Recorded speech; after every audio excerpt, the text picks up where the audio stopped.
కర్నూలు ఎమ్మిగనూరులో రాజేష్ గౌడ్ అనే వడ్డీ వ్యాపారి ఇంటి ముందు ఓ కుటుంబం ఆత్మహత్యాయత్నం.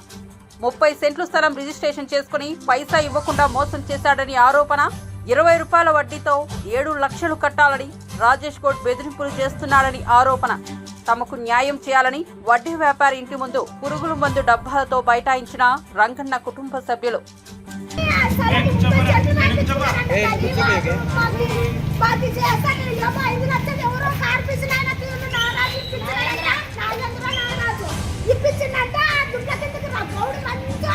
ఇట్లా రిజిస్టర్ చేపిస్తే ఎంతనే ఇస్తారంట అని చేపించుకున్నాక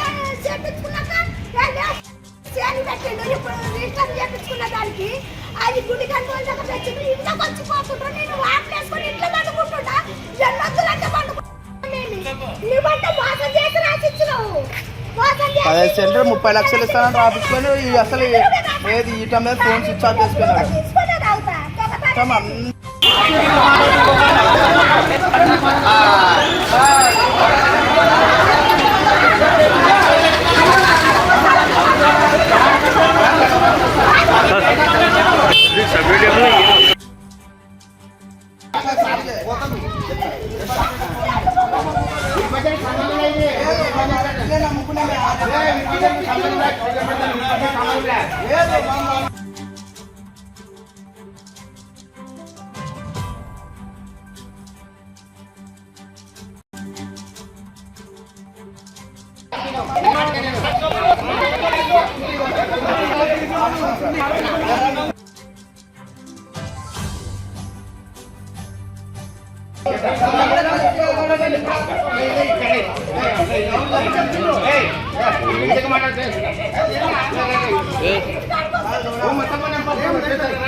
నిదానం